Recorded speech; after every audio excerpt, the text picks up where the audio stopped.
en Afrique de l'Ouest comme en Afrique du Centre. De plus en plus, la liberté d'expression, surtout également la liberté, vous voulez, ce qu'on appelle l'espace civique, ça se restreint de plus en plus comme peau de chagrin. Avec, si vous voulez, cette espèce de pression juridique et de plus en plus la criminalisation des opinions dissidentes qui frappent les blogueurs, qui frappent les dissidents politiques, l'opposition politique, qui frappent certains syndicats et qui frappent de plus en plus aussi les journalistes. Et ça, on peut l'observer un peu partout. Les problèmes sécuritaires existent, il ne faut pas les nier. Quand on voit ce qui se passe dans nos pays, dans certains pays, vouloir tout simplement, comment dirais-je, balayer d'une main les questions sécuritaires, je pense que c'est faire preuve d'irresponsabilité. Ça existe, c'est rare. Mais il ne faut pas que ça soit un instrument pour liquider les opposants et liquider les voix dissidentes. Ça veut dire faire que les mailles de la sécurité sont tellement serrées que ça prend de n'importe quoi. Et ça aussi c'est arrivé. Les États peuvent très bien savoir. Vous ne pouvez pas prendre quelqu'un qui fait comment dirais-je, un SMS de potache pour dire écoutez c'est une occasion pour le mettre en prison pour faire peur. Pour prendre des opposants et dire que voilà, ce sont des criminels, ce sont des terroristes. Je pense que ça aussi c'est pas juste, il faut dénoncer. Dénoncer les lois antiterroristes, même en France les gens le font, qui sont souvent des lois liberticides. Et maintenant la loi de la force vraiment est en train de prendre le pas sur la force des lois, sur la force de l'argumentation, sur la force du débat d'idées.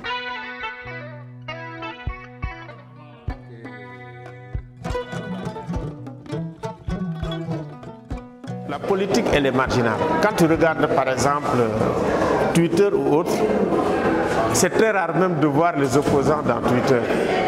Donc, les oppositions africaines sont très peu présentes.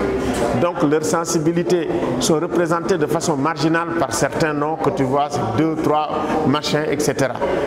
Et de temps en temps aussi à Facebook. Mais également quand ils y sont, c'est pour défendre des intérêts de boutique. Les intérêts de leur parti. Et des fois même c'est des flibustiers pour vous dire allez descendre un monsieur tel, il est contre nous, il ne se mobilise pas, titillez-le. Il y a tout un travail à faire pour que la démocratie numérique et sa puissance puisse agir. Je parlerai de la puissance transformatrice. Ça aussi, il faut travailler avec les autres générations, comment ils ont fait pour faire les choses. Et aussi que les gens comprennent que les révolutions, toutes les révolutions ne fonctionnent pas de façon linéaire.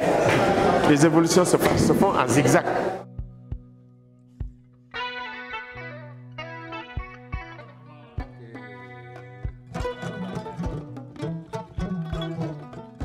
Est-ce que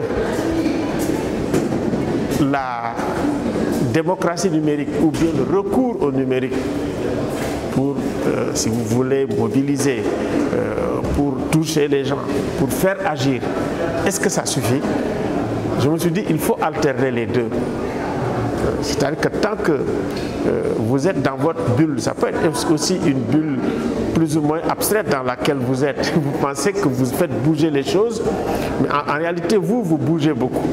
Donc, il faut, c'est pour ça que vraiment, moi personnellement, qui ai fait les deux, donc je suis très intéressé, je viens, j'apprends beaucoup parce que je n'y connais pas grand-chose. Nous, on nous appelle les BBC, Born Before Computer, ceux qui sont nés après. Voilà, moi, la plupart de ma génération, je suis parmi les rares à faire des tweets et à envoyer aussi des Twitter.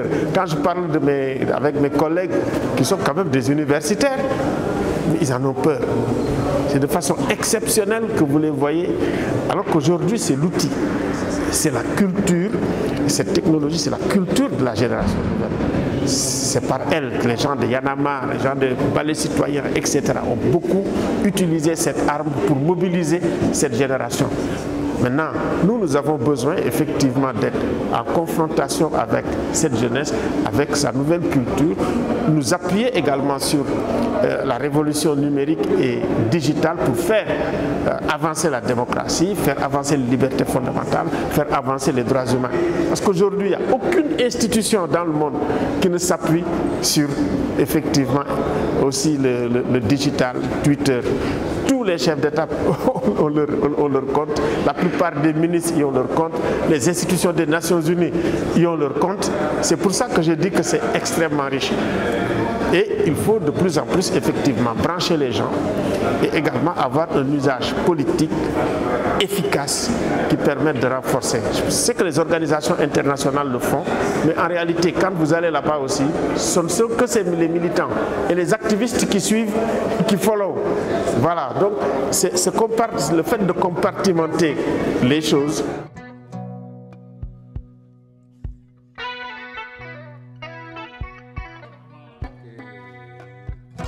Les jeunes, je les comprends.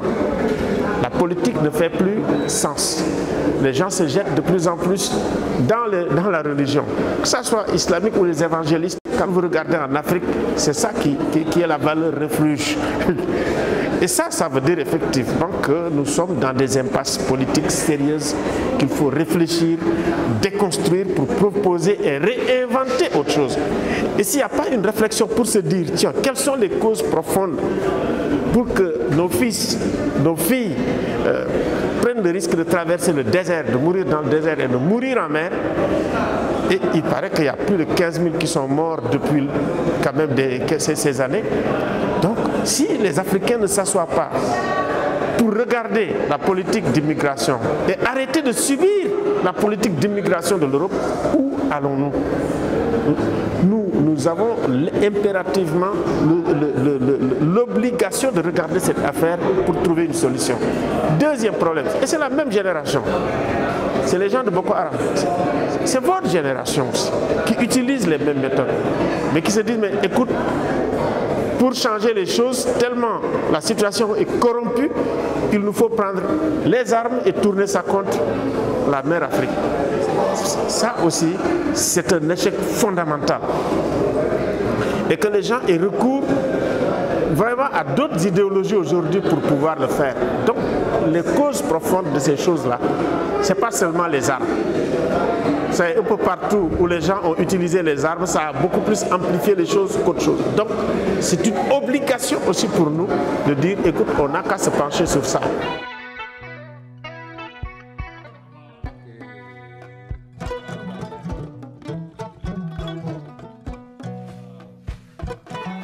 Il faut que nous soyons solidaires. Je dirais les activistes du monde entier, soyez solidaires, que vous soyez blogueur dans le net ou pas.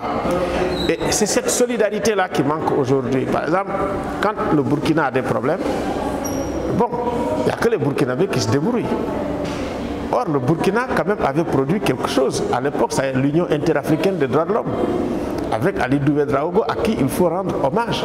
Le problème du Sénégal, c'était le problème du Burkina Faso. Le problème du Congo, c'était le problème de tout le monde. Ce qui nous manque aujourd'hui, nous avons les jeunes. Vous étiez mieux formés que nous. Les gens qui sortent des universités, qui ont beaucoup de compétences, qui sont très techniques, mais en réalité, qui fonctionnent à vase clos. Droit Libre TV, la web télé 100% droits humains, 100% liberté d'expression.